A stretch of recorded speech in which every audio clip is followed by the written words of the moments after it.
香港某間醫院嘅走廊裏面，一個頭髮已經花白嘅女人，手裏面緊緊揸住一張紙，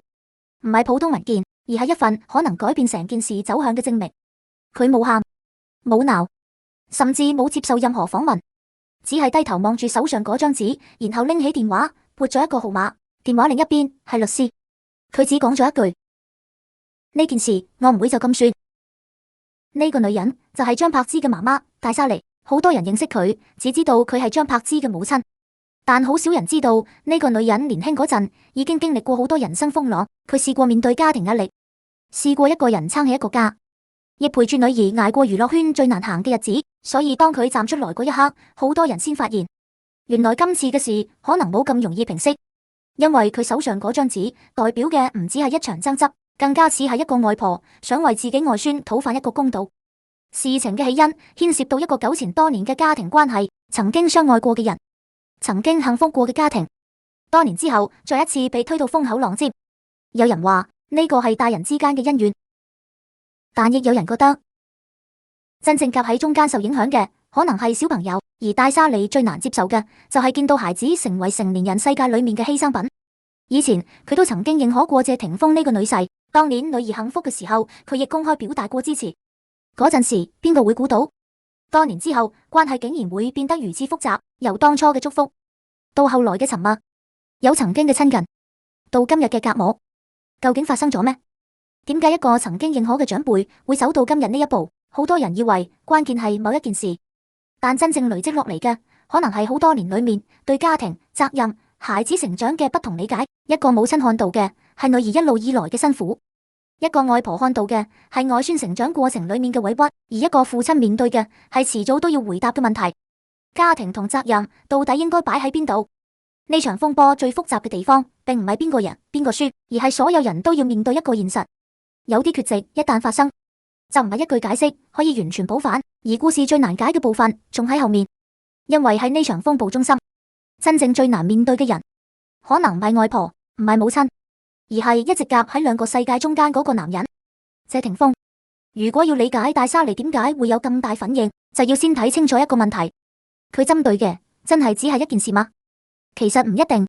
好多時候一個人爆發，並唔係因為最後發生嗰件事，而係因為之前累積咗太多年。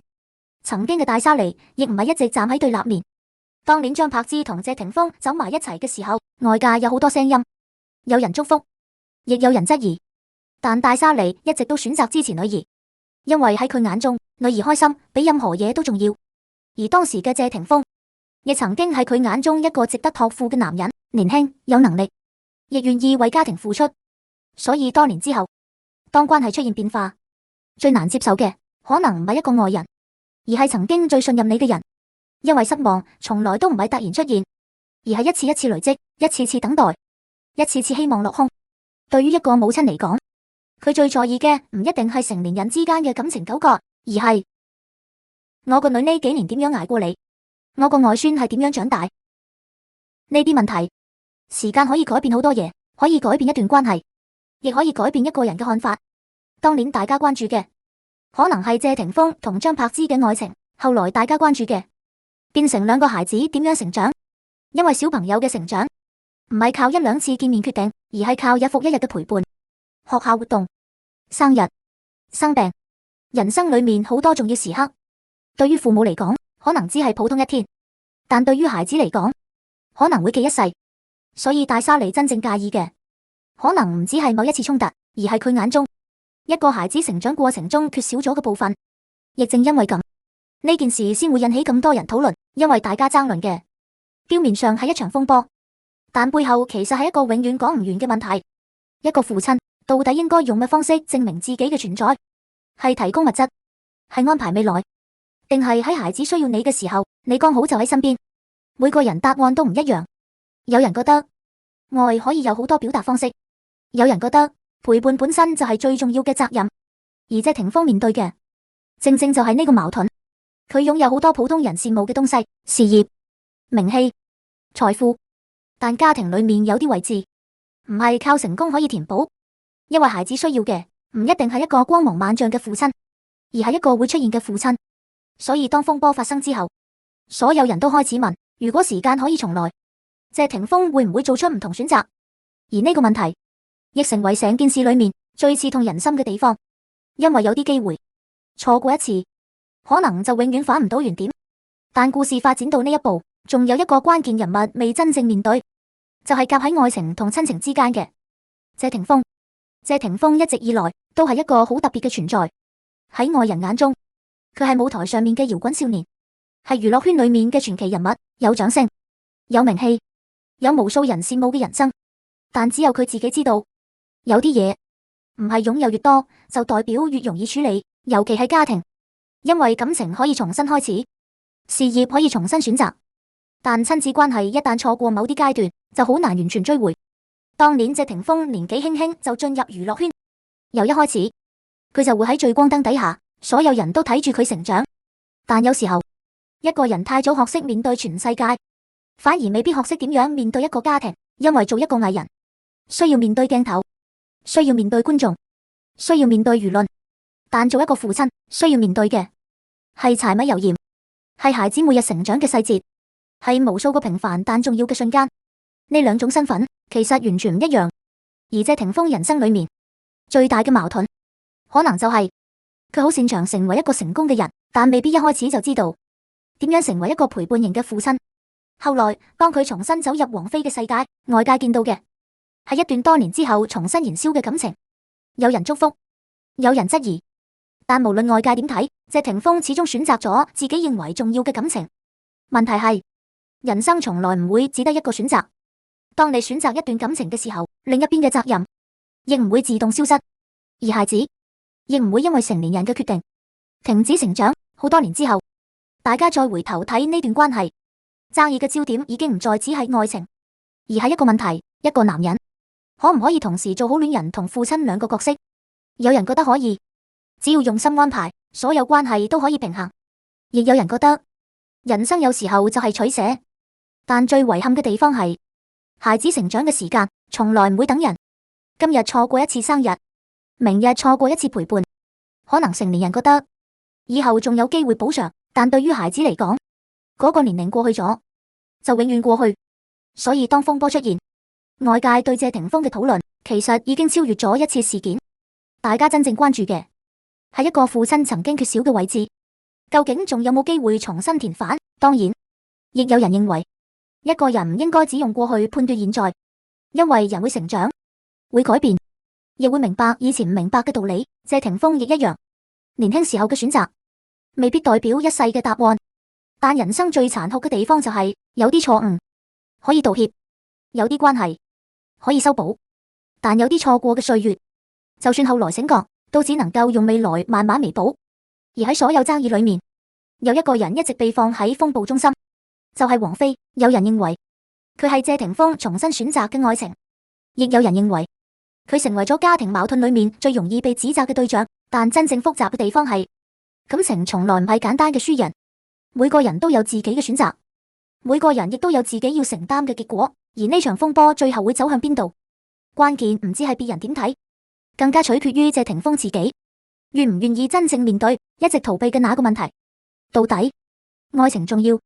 定責任重要？而答案可能一直都藏喺佢自己心裏面。其實去到最後，呢個故事最值得睇嘅唔係邊個贏，亦唔係邊個輸，因為成年人之間嘅感情好多時候冇絕對嘅對錯。有人曾經相愛，有人曾經付出，亦有人曾經因為唔成熟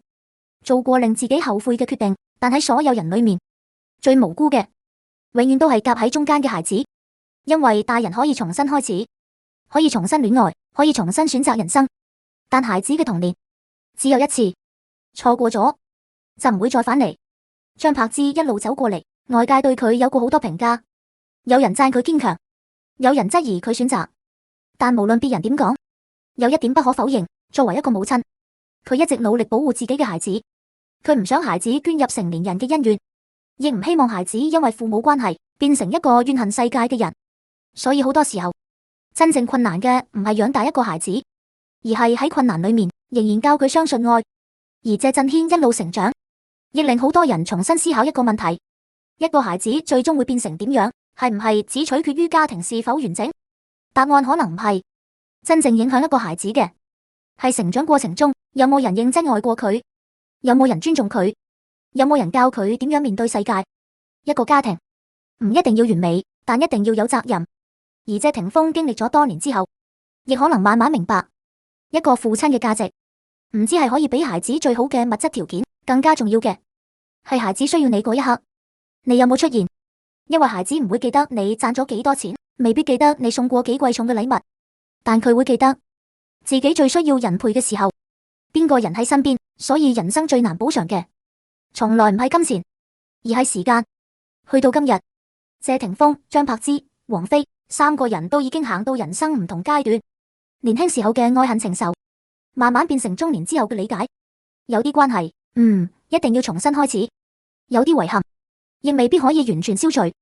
但人最重要嘅，唔係永遠唔犯錯，而係犯錯之後，仲有冇勇氣面對。真正成熟，唔係證明自己當年冇錯，而係承認有啲地方我曾經做得唔夠好，有啲人我曾經虧欠，有啲責任我應該承擔。所以呢個故事最後留低嘅唔係某一個人嘅輸贏，而係一個關於成長嘅問題。如果一個人曾經缺席，後來醒覺，仲有冇機會重新成為一個好父親？答案可能係有，但前提係唔係靠解釋，唔係靠過去嘅成績，而係靠之後每一次真正嘅出現。因為孩子等嘅從來唔係一個完美嘅爸爸，而係一個願意陪佢長大嘅爸爸。人生冇得重播，但未來仲可以重新開始。一個家庭最珍貴嘅唔係永遠冇裂痕，而係裂痕出現之後，仲有人願意伸手修補。呢個先係成年人真正要學識嘅一課。但如果你以為呢個故事去到呢度就完，其實仲有一個最關鍵嘅問題，就係一個人真正嘅改變，到底係有別人逼出來，定係自己終於醒覺？好多年來，謝霆鋒一直俾外界貼上好多標籤，有人話佢係叛逆少年，有人話佢太重感情，亦有人覺得佢人生最大嘅遺憾唔係事業，而係家庭。但人去到某個年紀之後，先會發現一件事，年輕時候覺得最重要嘅東西，可能慢慢會改變。以前追求掌聲，追求成功，追求證明自己，但後來先明白，真正難得嘅係有人等你返屋企，有人叫你一聲爸爸，有人願意分享生命裏面最普通嘅小事，可能一頓飯，可能一次接送，可能只係陪孩子講幾句廢話。但對於一個孩子嚟講，呢啲先係成長裏面最珍貴嘅記憶。因為父親呢個身份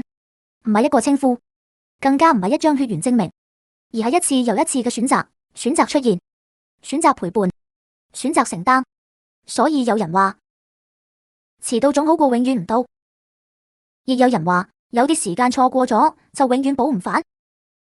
其實兩個答案都啱，因為未來可以改變，但過去留下嘅痕跡亦真實存在。而張柏芝呢，亦慢慢走出咗屬於自己嘅人生。曾經佢被困喺各種聲音裏面，有人評論佢嘅感情，有人評論佢嘅選擇，但後來大家慢慢發現，一個女人真正嘅強大唔係證明自己冇受過傷，而係受過傷之後依然可以繼續生活，繼續照顧孩子，繼續做好自己。一個母親最偉大嘅地方唔係犧牲晒自己，而係即使經歷風雨，